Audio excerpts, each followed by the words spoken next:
ভূমিকম্প হয়, আল্লাহ নবী সাল্লাল্লাহু আলাইহি ওয়াসাল্লাম বলছে যে ভূমিকম্প হবে গান বাজনা মানে বাদ্যযন্ত্র ব্যাপকতা হলে, নর্তকীর নাচ ব্যাপকতা হলে, আর মদ পান সহজ হলে এবং ব্যাপক হলে তখন ভূমিধস হবে, আকৃতি বিকৃত হবে, ভূমিকম্প হবে। আর ভূমিকম্পর নিউজই হয়, ভূমিকম্প সম্পর্কে যে তথ্য ইউটিউবে যা দেখতেছি নিউজ চ্যানেলে, এই তথ্যই দিচ্ছে ব্যাকগ্রাউন্ড মিউজিক দিয়ে। তাহলে মাটির নিচে বরফ আছে, বরফের প্লেট আছে, প্লেটে প্লেটে ঘষা খাইলে একটা প্লেটে সহ্য না করে সরে গেলে তারপরে ভূমিকম্প হয়, এটা সবাই বিলিভ করতেছে। কিন্তু এখানকার মুসলমান আমরা কেউ বিলিভ করতেছি না যে বাদ্যযন্ত্র আর নর্তকী বেড়ে গেলে, নেশা বেড়ে গেলে ভূমিকম্প হয়। তাহলে কিন্তু ওই ভূমিকম্প নিউজে মিউজিক থাকতো না। এবং আমি ওই নিউজের নিচে কমেন্টস গুলো চেক করেছি, কারো কোনো আপত্তি নাই যে আপনি যে মিউজিক ব্যাকগ্রাউন্ড দিয়ে যে আপনি নিউজটা চালাচ্ছেন, এইটা তো মিউজিকের কারণে ভূমিকম্প হচ্ছে। কারো কোনো আপত্তি পেলাম না।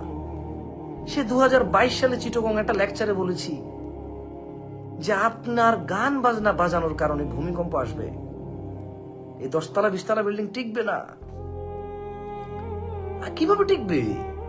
ইযা যুলজিলাতিল আরদু জিলজালাহা, যখন মাটি বা পৃথিবী প্রবল কম্পনে প্রকম্পিত হবে, ও আখরাজাতিল আরদু আথকালাহা, মাটি যখন তার ভারসমূহ নিক্ষেপ করবে বা উৎক্ষেপ করবে বা বের করবে, ওয়াকাল আল ইনসান, মানুষ বলবে মা লাহা, কি হয়েছে, কি হয়েছে বলতে পারবে, বাট কেন হয়েছে ওই দিকে খেয়াল করা উচিত।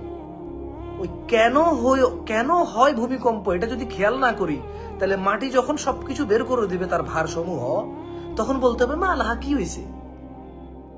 এখন আমরা ডিসিশন নেওয়া উচিত, আমরা কি মাটি তার সবকিছু বের করে দিলে তখন কি হয়েছে বলার জন্য অপেক্ষায় আছি, নাকি কেন হচ্ছে ভূমিকম্প সেটার দিকে মনোনিবেশ করব।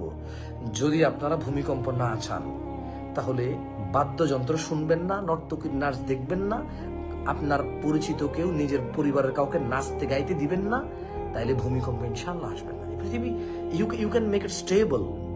এই পৃথিবী টিকবে যতদিন আপনি পৃথিবীর ভারসাম্য বজায় রাখবেন।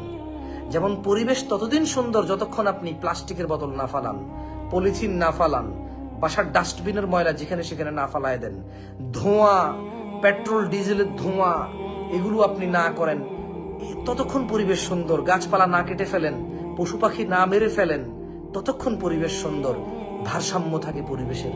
পৃথিবীও ততদিন ইচ্ছা করলে আপনি পৃথিবীর আপনি আল্লাহর ইবাদত করবেন, আল্লাহর সাথে শরীক করবেন না, খাবেন, আল্লাহর শুকরিয়া আদায় করবেন, বিপদে পড়বেন, ধৈর্য ধরবেন।